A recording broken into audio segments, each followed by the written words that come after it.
Welcome back to another episode of Chopping It Up with Charms. You're with the man himself. In episode 3, we're going to be going over all of this week's drama. Tuchel's at England. Reece James is back and fit. Liverpool on Sunday.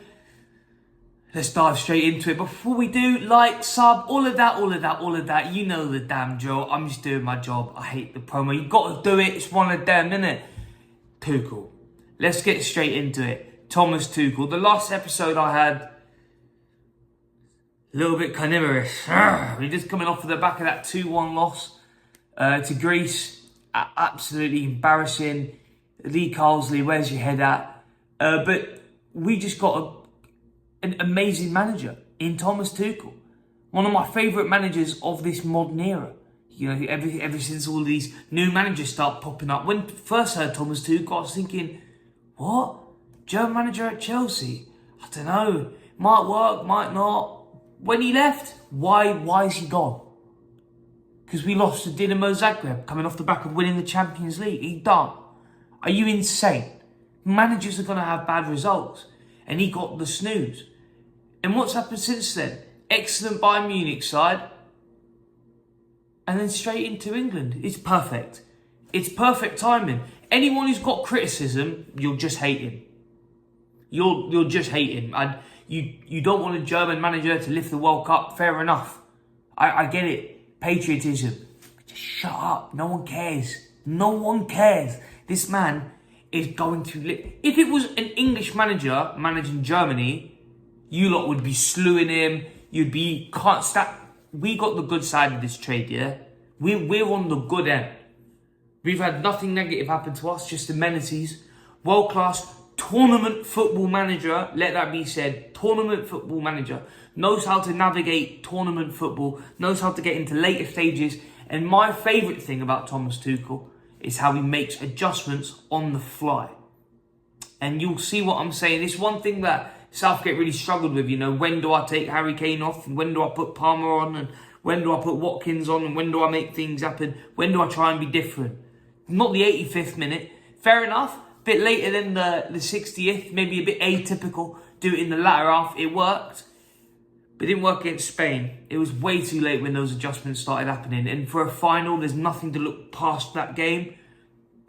I didn't understand the management of that game, to be honest. And I think that that's a mistake that Tuchel won't make. I think that's actually something Tuchel is very, very, very good at. Is playing teams that are, quote unquote, better than him. And just kind of outwitting them. You know, over the 90 minutes, kind of unravelling the bag. And I've seen it. I know Dan's seen it. We saw it specifically in that one Champions League final. Where we dismantled Man City. I mean, they had the lion's share of the ball. Just had nothing to do with it. And the minute that we had an opportunity, have a bag, take it down, drive one-on-one, light work, 1-0, hold it off. That's a UCL. So I'm not mad at it. I think this is a great appointment for England. I think that this is going to be something that is going to actually be fruitful and should bring us the benefit of these international tournaments, should bring us trophies. And football could finally come home at the hands of a German. Fair enough. But you're just hating if that's your logic. You're simply just hating. Who cares?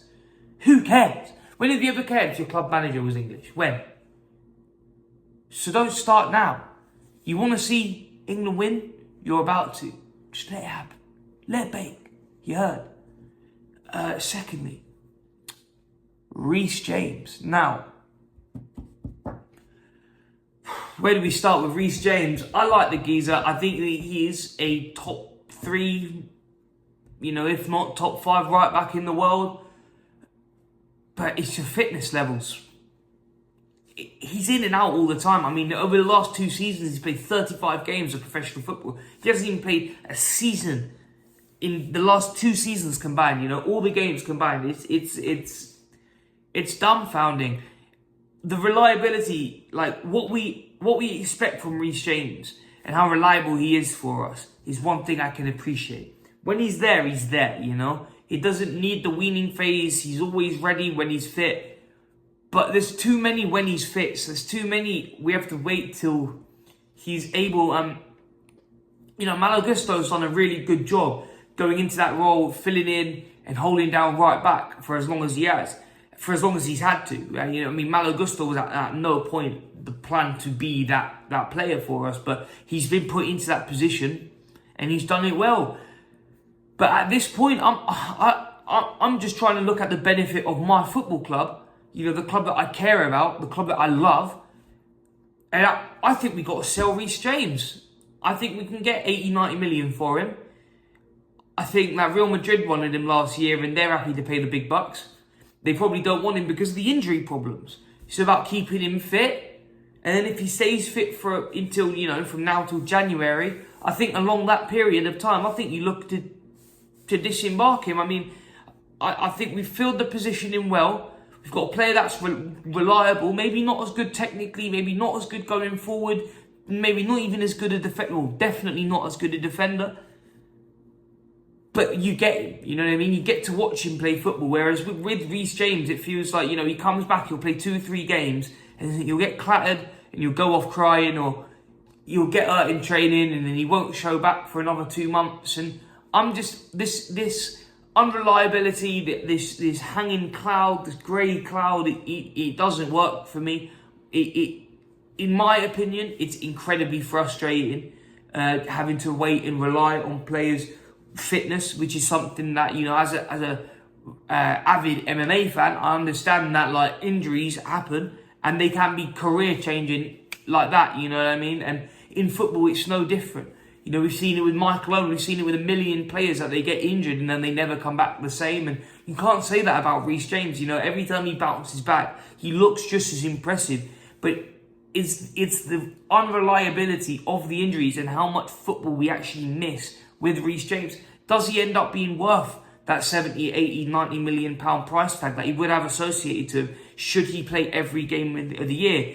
Probably not. It's probably on the lower end, in the 60 to 70 sort of area. Obviously not talking about the player's ability, but when you're talking about their utility as a football player, because footballers are commodities, you know, football players are bought in to clubs as essentially freelance players for that club, and they need to be there to work. They need to be there to put on a performance and to play the sport, which is Reece James can't do. So where the ability is all there, and, you know, captain and fantastic, and he's amazing, and he's so quick, and he's so strong, and he's defensively so tactile, we need to get 38 games out of him. At the very least, we need to get 30 games out of him. Come getting 35 games out of 2 seasons, out of 76 games. We can't be having. We cannot be having 35 in 76. It's not acceptable. So that's my take on the Reece James situation, him coming back. I don't think he should necessarily be, you know, he should start every game that we have, but I think we got to disembark ASAP, to be honest. Liverpool on Sunday. God damn, I'm scared, man. This is do or die, I think. I think if we win this game, we're in good stead. Really, really good stead, you know. We can push for the title, and I mean it. Delusional, fair enough. If I think we beat Liverpool, I think we can make a push for the title. I honestly don't see why not. I think Arsenal and City being the only competition is great, but we're one Haaland injury away from really being able to capture the throne, and I don't see why not. I mean, we always manage to pull something out of seasons where we don't know that we're going to pull nothing out. We don't have any Europe to do it in, so, and obviously, as far as I'm concerned, stupid Conference League. If we don't win that, we've had a bad season. So I think this is a good game for Chelsea to go out there and win. I think this is a good game for Chelsea to go out there and really make their case for the league, you know. And if not, take a point and really make their case for the Champions League next season, because it's been a long time, you know. It's been a while since we've been in a major European tournament where we've wanted to look good, where we've wanted to win games, we've wanted to be successful.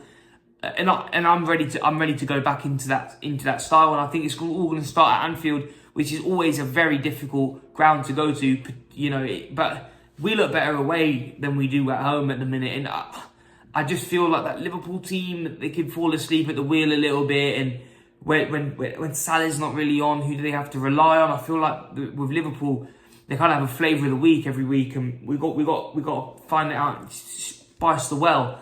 But I reckon we honestly can. I think that with the form that Palmer's been in, with the form that Jackson's been in. Obviously, Caicedo's looked incredible all season.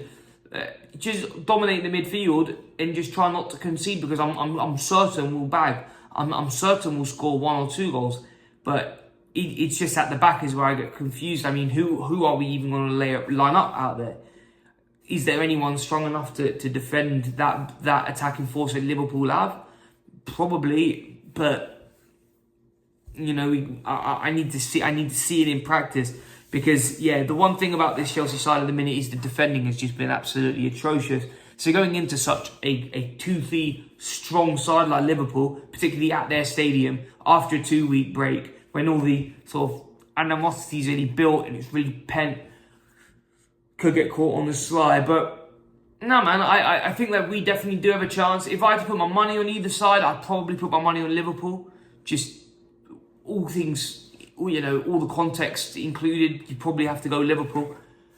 But I think if Chelsea can win, which they can, I think, you know, we've really got to give it a good run. And if we manage to get the 3 points or even take a point, then we could really align our eye on what we want to do this season. Because I feel like as Chelsea fans, beginning of the season, it was like, let's just make sure we're in a good position by the end of the season.